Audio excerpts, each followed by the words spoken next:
Hello everyone, welcome back to BP Interview Tutorials. I hope you guys are doing really well. And today we came up with an interesting concept that is on gap analysis. What is this gap analysis? Before moving to the video, I would request everyone to share, subscribe the channel, click on bell icon so that you will get notification on all the upcoming videos. Also check out our playlist. You will find approximately 350 plus videos. Those will help you cracking interviews, trainers, team leader, quality analyst, Six Sigma certification, MS Excel report, dashboard, people management, project management, SME roles and responsibilities. Many more videos are there, guys.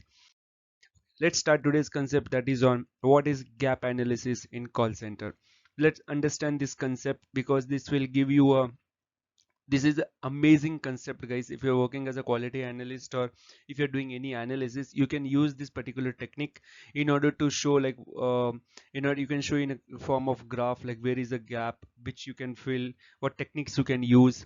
Okay, so this is very important concept. Let's start with the definition. What is gap analysis? Gap analysis basically means, I'll give you a simple definition. We need to achieve a performance goal and where we are trending right now. To achieve a goal and where we are trending now, in between that particular portion is known as gap, right? We need to fill that. To do that, we require to do some analysis that is known as gap analysis, right? So it is an strategic evolution tool that basically uses space between where the customer service currently stands and where you want it to be. Okay, where the customer service currently is and where you want to reach. In order to fill that particular gap, we will use this gap analysis, right? Now basically this is a bridge between where are you at a current stage and what is your desired future state. So this is the bridge between that. Okay, basically we can do gap analysis for multiple things, like for performance improvement, for skill improvement, for technology related issues, for predictions related issues. If there are anything where we want to grow up, definitely we can use this technique that is known as gap analysis. Let's go with the second concept, that is what are the type of gap analysis. We have performance gap, skill or training gap, productivity gap and technological gap. So all these are self-explainable term. Performance gap, for an example, CSAT target is 85 and you are running at 75. Now there is a gap of 10%. How we can fill that gap? That will comes under performance gap. Skill gap, agent is not having a proper skills, right? Suppose he is not achieving the PKT scores, right? So there is a gap. Such kind of gap we will solve in the skill and training gap analysis. And fourth is productivity gap. Same, it's like related to the production. And technological gap, if there are anything which is related to the technology. Let's move to the next concept. What are the advantage and disadvantage on the um, gap analysis? Advantage: clear roadmap. It provides the structured way to reach the business goal, and basically it is a snapshot in a time, and a call center environment change rapidly the environment will get changed, right? Due to which the gap analysis, like static views, doesn't give proper solution. Now resource optimization, help spend budget where it actually needed, right? Because of this gap analysis we can understand this. Complexity, if the product is complex, the issue is complex, at the time we have to use some different analysis technique. Objective insight, uses data rather than gut feelings to make the changes. Execution gap, identifying a problem is easy, having a budget will fix is too harder. So such kind of issues it may occur. Advantage: prioritization, highest which gap are critical versus nice to fix, and human element might overcome cultural or moral issues that weren't easily quantified. So which are quantified, that can be solved with the help of gap analysis, but if it is not quantified, then that is not possible. So such kind of issues also comes under it, and this is known as a disadvantage for the gap analysis. Let's move where we can use the gap analysis. We can use staffing and scheduling. If we are doing any staffing scheduling, there we can use the gap analysis. We can understand either we are understaffed, overstaffed, do we require more schedules there, we can understand that. We can also use gap analysis in a compliance related issues. We will see in detail in example, guys. Technology upgrade and process improvement, if there are anything required, we will use the gap analysis. Let's see the examples, guys. I have created 5 examples. Okay, these 5 examples will give us some understanding, like, okay, let's start. First example: imagine you are working with an insurance company. Okay, now what is the current state? In the current state, our average EHT is a speed to answer is 120 seconds. which is leading 15% called abandon rate, which means we are giving answers in 120 seconds of the framework, due to which we are losing 15% of call. The calls are not getting connected, or customers are not able to reach to our agents, right? So 50% we are lacking here.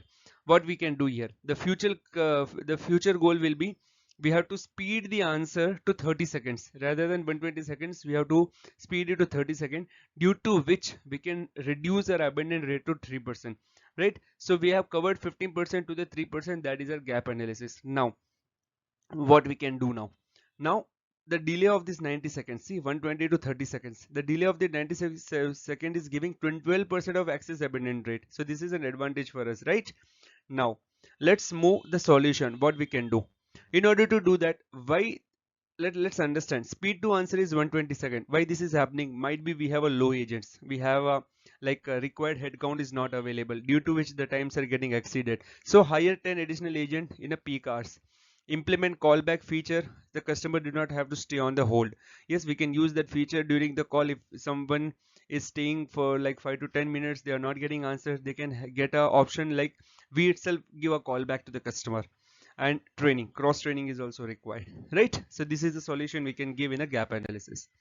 Let's go with another example. This is related to CSAT.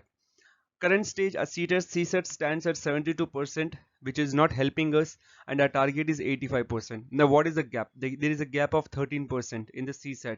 We have to fill it. How we can fill it? Let's understand where is the issue where we are getting multiple DSATs, right? If you don't know about DSATs, CSATs, you can watch out our videos, guys. I'll share the link in the description also.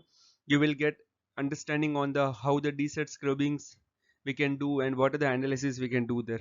Okay, now what we can do here in order to improve the CSATs? Quality, main, we have to focus on the quality errors. Training, right? We also have to see enough support is getting to the agents are giving the solution without using long holds. Okay, because if you take more hold, if you don't provide the solution, customer will get angry and they will give you DSATs, right? See, in order to, we have to understand how we can fill the gaps. Next, skill gap. Suppose we identified a skill gap. So what is the skill gap here? Recently we launched a new process update. Okay, we received a new process update. Okay, in that we need to give the solution, but what we have observed that 40% of the cases are transferred to the level 2. So this is happening here. Now what will happen here? Why they are transferring to level 2 cases? It shouldn't be transferred. A level 1 agent can also handle. Now this is a skill gap here. How we can fill the skill gap? Post giving the wonderful training to the agents. Understand, listen to the call. Quality analyst will listen to the call and understand why agents are transferring. Then we will ask a question to the agents. Why you guys are transferring the call? If we have the answers in our knowledge guide itself, we will make them understand where they can find the answers, right? In this way we can improve that knowledge and we can fill that gap. Compliance gap, if we have anything as a compliance gap, right? We can also fill that gap. Next, what happened if there is no gap analysis? So you need to understand that point also. If there is no gap analysis, what issues will happen? Okay, so first one, inconsistent customer service. If the gaps are not filled accurately, there will be inconsistent customer service. Rather than proactive management, we will find more reactive managements there, and we will find hidden inefficiencies a lot, because we will not understand. If we don't understand the reason or a gaps, definitely there will be having more inefficiencies. Compliance risks will be there, data blindness will be there, because in gap analysis mostly we focus on data, right? And misaligned goal will be there and high agent turnover. So all these issues will occur if we are not following the gap analysis. I hope you guys have understood. Let's summarize what we have learned. We have started with the definition, what is gap analysis, then we have seen what are the type of gap analysis, then we have seen what are the advantage and disadvantage, and we have understood some examples along with the reason why we require the gap analysis, right? So if you still haven't it out, go back, check out the video once again, read out, study it step by step, and implement this particular process in your current role, and share your feedbacks or comment if you really understood the concept. Okay, next, that's all about the gap analysis, guys. If you still have any doubt, our feedbacks are always open, comment sections are always open. If you seriously like this video, hardly it will take 3 seconds to mention a comment like you like the video or good, bad, whatever you have understood, guys. Okay, so please don't miss to share your subscribe the channel, and don't miss to share your feedback, guys. Check out our Instagram, LinkedIn and Facebook page. You will get multiple information on the upcoming vacancies. Thanks a lot, guys. Have a great day.